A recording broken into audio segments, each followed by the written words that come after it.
Why, hello YouTube. This is BalorMage again, and we're coming with another Holy Relic update. We've made some big improvements, but this video is going to be separated into 3 sections. The first section is going to be my last setup with all of my upgrades in the standard setup, which means I'm going to have 3 Holy Relics supporting minions that heal each other. We've got a Progenesis now, we've got a Mage Blood now, that whole thing. The second section is going to be somebody from my chat who went a little bit of a different way with the same standard setup, but made some different choices and made a really good path of building. Actually ended up with more damage than I've got and did quite a good job of it. It's certainly still not the way I'm going to, I'm not going to change my guide over to it or anything, because when you make a guide, you kind of just have to pick one direction and point everybody in it. But it's a really good showcase of different ways that you can go about it and different choices we can make. And then the third section, we're finally trying out on our character the Dark Monarch helmet, which means we're changing into a 4 Holy Relic and no Animate Guardian, no supporting minion setup. So those will be the 3 sections. So we're going to jump straight into Path of Buildings to show these off. Okay, so here is our final version.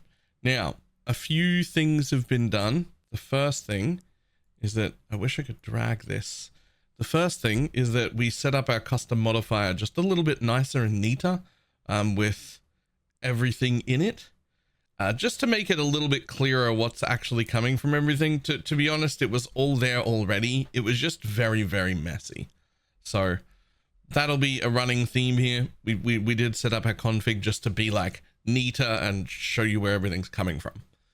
Otherwise, we've made it up to only 35 million, which is super comfortable. That's fine. 35 million DPS has been absolutely fine. It's not any of the disgusting numbers we see in a lot of other Path of Buildings, but I'm able to kill everything and able to do everything. My max hit is up to 48k, which makes us goddamn tanky. It is very, very nice. I am still running a gold flask, and I do want to point out that that should probably be a topaz flask.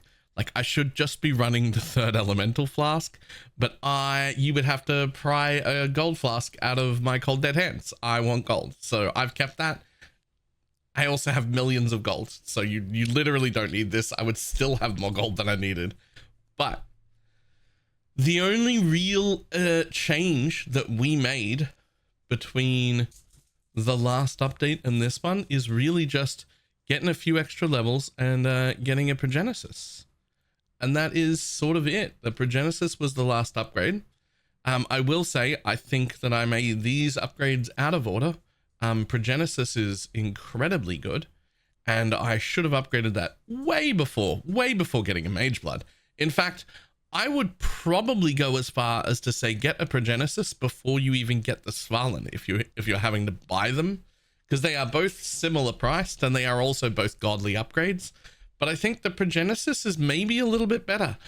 Honestly, it's a real tight call between those two. They're both worth the price and they're both really, really strong. And both of them are far more important than the Mage Blood change. But that is all for that one. That is the final upgrade for this version. Obviously, I'm level 99. I got one more point. If I got another point, I would just take another node of my clusters. At this point, they're worth nearly 700,000 DPS per point. So my last level would pop me up to 36 million, and we would just call that a day because I'm really happy with it. So Path of Building for that one will be in the description, but the next one that I want to show everyone is this guy from my chat, Pandy38. Other than not having a Mage Blood, has roughly similar gear to me. Roughly similar gear. But he's done I think it overall is just a little bit better. He's made some different choices. We will also be linking this one in the description. Again, the config setup is all nice and neat. We can see he's done a few different things, like He's gotten one of these minus 12 nearby Chaos Res helmets for his Animate Guardian. There's his whole Merc setup and everything that's in there as well. We've got, this is all his setup. He's also in the crab barrier. But some differences. One, he completely dropped, what is it? Tempest Shield. And was able to get block cap anyway with a Svalin on without Tempest Shield, which is fantastic. And what he's done is replace that with Skitterbots, which is giving him quite a large reliable shock, which is attributing to significantly more damage. And then he's got a bit more damage in quite a bit of places than what I've got. So where this extra damage is coming is just like, his weapon is divined better, and his jewels are like overall just slightly better than mine. His runic gloves happen to have that 20% minion damage on it, which I don't have. Overall, when we look at the calcs page, over the whole build, it's just 20% here, 11% there, 15% there. He ends up with nearly 200% increase more than I have, which is a very, very large part of where the damage difference is coming from. A big chunk of it comes from here. This is a double Slumlord setup. This guy is existing and making all of his endurance charges off just inexorable, which is perfectly fine and has been keeping his endurance charges up the whole time. Especially because we're in, you know, super juiced endgame maps now. You're getting hit a lot. We're face tanking everything. This felt a lot less reliable early maps, early progression, because one, we weren't tanky enough to face tank everything, and two, there weren't enough mobs to slap us around constantly. Now that we're getting slapped around constantly, this is doing a fine job and keeping all of his endurance charges up. So we got an 8 extra 80% minion damage there, an extra little bit here and there on different pieces of gear. He doesn't have a 12-point cluster, just a 10 here, so we've ended up with Righteous Army, which comes in with a bit more damage again. This guy's ended up with a 57k max fizz hit and 56 million damage in this setup, which is honestly better than mine. So this is just a guy from chat, Pandy38. He's done a really good job and does not have a Mage Blood. He does have quite good gear. Dropping Skitterbots has let him go Storm Shroud for complete ailment immunity. It is worth noting, I wouldn't bother with this at all unless you were doing the whole step to, like, you know, go in and drop your Tempest Shield and everything as well, because realistically Ignite is the only thing that bothers us. So it's not worth giving up a jewel slot and crafting your boots for it if it's just to get rid of Ignite. We can spend like 6 or 7 tattoos on less Ignite duration and have just really small Ignites on us, so that they won't matter. But this one's gone with Skitterbots. We've gained a good shock value, got complete ailment immunity through the Storm Shroud, and just gone a different way with the jewels, where that ends up being a bit more damage focused. And it's just like a little bit everywhere, where it's significantly better in the long run to have this much damage. So that was really impressive. I looked at this path of building, I tore it apart, I looked for problems, I could not find any. This looks legitimate, it looks good. It's a different way of doing things. It's another version of an end game thing. The other thing that's worth noting is you will notice that his Lancing Steel of Spraying is only a 3-link. Excuse me. Very clever. He crafted his weapon on a synth base that had 30 life per enemy hit on it. Excuse me. And so instead of using life gain support, he's just got it there, which gives him a 3-link instead of a 4-link, which also means he just didn't take this area here, got those points back, put them in more damage, more tankiness, whatever, and still ends up with a Lancing Spray that costs the same as ours, where it's like 2 to 4 mana or whatever it is. Like, cheap, very easily doable, no problem. So yeah, also a really good option. He's still on the crab tech. He's got really good rings. He's got really good everything. We're going to be linking this one in the description as well. All right, that's that one. Now, back onto my build, and the version I'm currently running in game is the version with no other minions. Just 4 holy relics. So this is using the new Dark Monarch helmet, which I should quality at some point. But +1 to level of all minions, really nice. That's about 12% more damage. And then maximum number of holy relics is doubled, but it isn't doubled. We normally have 3, but the helmet gives us 1. So when you take that old helmet off, you go down to 2. Doubling that brings it up to 4. So we only get 1 more minion, but that's 33% more. We also get the Dark Monarch helmet. That's about 12% more just because of the +1 level on it. Now, there's some big reasons we haven't used this earlier, right? We do not get any self-healing. We do not get any little fodder minions to die. We don't get our SRS set up. We don't get the summon phantasms. We don't get an animate guardian. That's also a really big deal. So we lost Cull. We lost Fortify. We would lose the Garb chest. We would lose the dual curses that our animate guardians can do. In any other league, I don't think that this is a playable helmet in any way, shape, or form.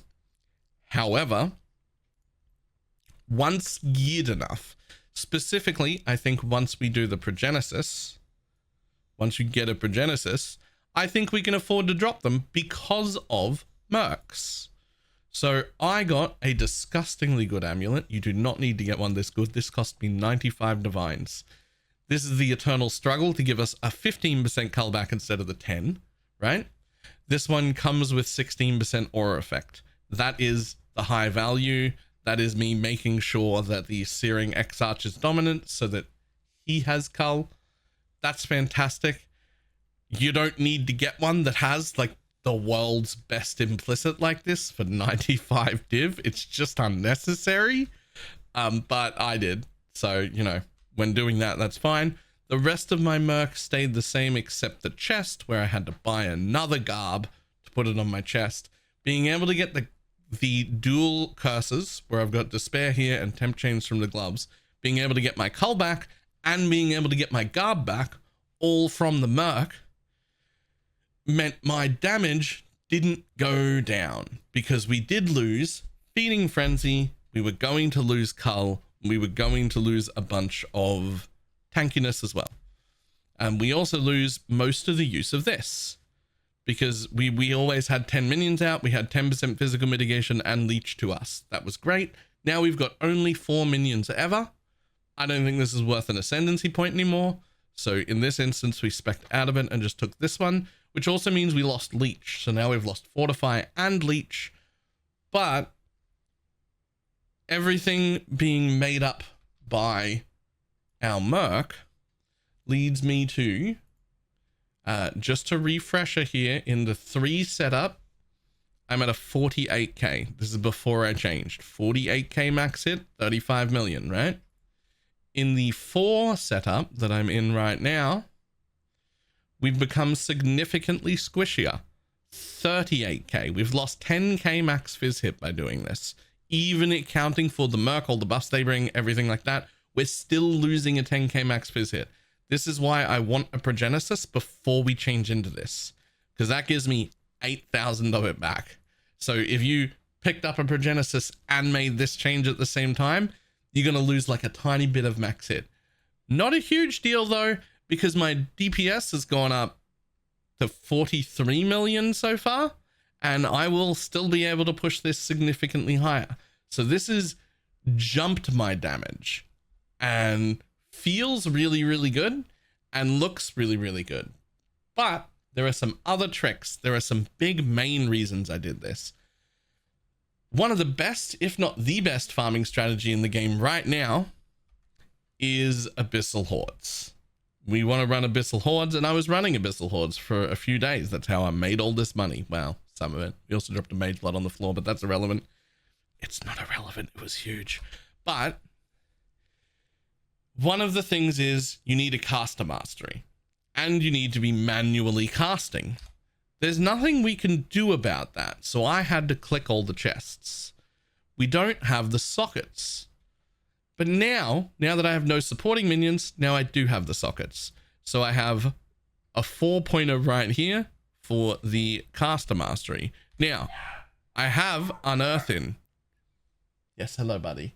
I have Unearth in, which is quite a fast casting skill, but I haven't had to use it. I'm probably going to look for something else to replace this with because I don't need it. I haven't had to use it. The real thing we've been doing is automation here. I have automation linked with detonate mines. Important note, automation doesn't actually proc the caster mastery. If you just leave it on, doesn't do anything. However, if you turn on automation or turn off automation, that counts.